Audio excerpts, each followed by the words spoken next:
আজকের রান্না শুরুতেই আগে আপনাদের সাথে কিছু দুঃখ শেয়ার করব। তারপর শুরু করব রান্নার রেসিপি।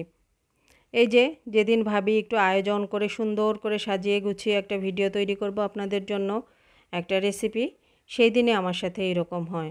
আপনাদের সাথেও কি এরকম হয়? যখন সব কিছু গুছিয়ে নিয়েছি, রান্না করব, এমন সময় চলে গেল বিদ্যুৎ। কারেন্ট তো আসে না আর আসে না, কতক্ষণ আর অপেক্ষা করব? এদিক দিয়ে তো আমারও সময় চলে যাচ্ছে। এরপর আর কী করব? এই যে আলো আঁধারিয়ে এই অন্ধকার, কিছুক্ষণ আলো কিছুক্ষণ অন্ধকার, এই যে রান্নার কালারের কী অবস্থা। তারপর মাঝে দিয়ে অল্প একটু বিদ্যুৎ আসলো, এই যে দেখুন তখনের কালার। আর এর মাঝে এখন একটু বর্ষাকাল, মাঝে মাঝে বৃষ্টি আসে, আকাশ অন্ধকার হয়ে আসে। যখনই ভাবি যে একটু সাজিয়ে গুছিয়ে সুন্দর করে একটা ভিডিও করব, ঠিক সেই দিনে আমার সাথে এরকম হয়। আপনাদের সাথেও কি এরকম হয়? আবার দেখা যায় যে বাইরে সূর্যের আলোটা থাকলেও তখনও একটু ভিডিওটা ক্লিয়ার আসে। তো মাঝে মাঝে এরকম হয়, কী আর করব।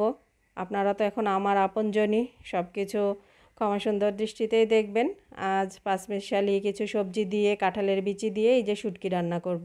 সব কিছু কেটে বেছে সুন্দর করে সাজিয়ে গুছিয়ে নিয়েছি। এখানে কিছু কাঁঠালের বিচি কেটে নিয়েছি, কাঁকরোল, তারপরে আলু দিয়েছি, সাথে বেগুন, এই যে এরকম ছোট ছোট করে কেটে নিয়েছি বেগুনগুলা, আর কয়েকটি শুটকি নিয়েছি। এই যে সবগুলো তরকারি এভাবে গুছিয়ে ভাজ করে নিয়েছি। আর এই যে এখানে আগে প্যানের মধ্যে সবগুলো তরকারি দিয়ে দিয়েছি।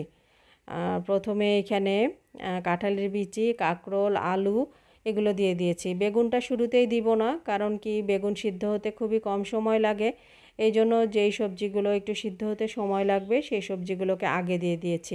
পরিমাণ মতো লবণ, হলুদের গুঁড়া, মরিচের গুঁড়া, তারপর পেঁয়াজ রসুনের পেস্ট, সব কিছু একসাথে দিয়ে, পানি দিয়ে, সামান্য একটু তেলও দিয়েছি সাথে, দিয়ে বসিয়ে দিব। আর এটা হচ্ছে কুমিল্লা অঞ্চলের এই যে তরকারি দিয়ে যে এই শুটকিটা খাওয়া খুবই বিখ্যাত একটি খাওয়া। আমার শাশুড়ি মায়ের রেসিপি এটা, আর ওনার খুবই পছন্দের খাবার এটি। তো দেখা যায় প্রায়ই এরকম রান্না করি, সেজন্য আপনাদের সাথে শেয়ার করছি। ওই সবজিগুলো যখন মোটামুটি সিদ্ধ হয়ে এসেছে, তো এই পর্যায়ে যে বেগুনগুলো দিয়ে দিলাম। বেগুন দিয়ে দেখা যায় যে আগে যদি দিয়ে দেই তাহলে বেগুনগুলো গলে যাবে, তখন শুটকিগুলো খেতে ভালো লাগবে না।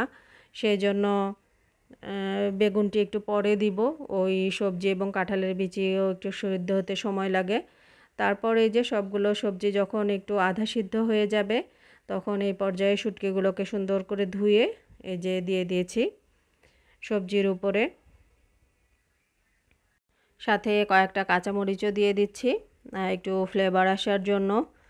তারপর আস্তে আস্তে এই যে শুটকি রান্না হবে।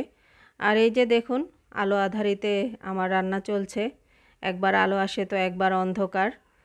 এই সব শুটকি এবং সবজিগুলোকে ঢাকনা দিয়ে দিয়েছি।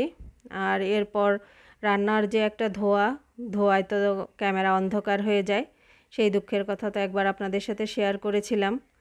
তো দেখুন এই যে কত রকমের সমস্যা, কত কিছুর পরও আপনাদের জন্য একটা করে রেসিপি তৈরি করি, যেন আপনাদের সাথে প্রতিদিন কথা বলতে পারি।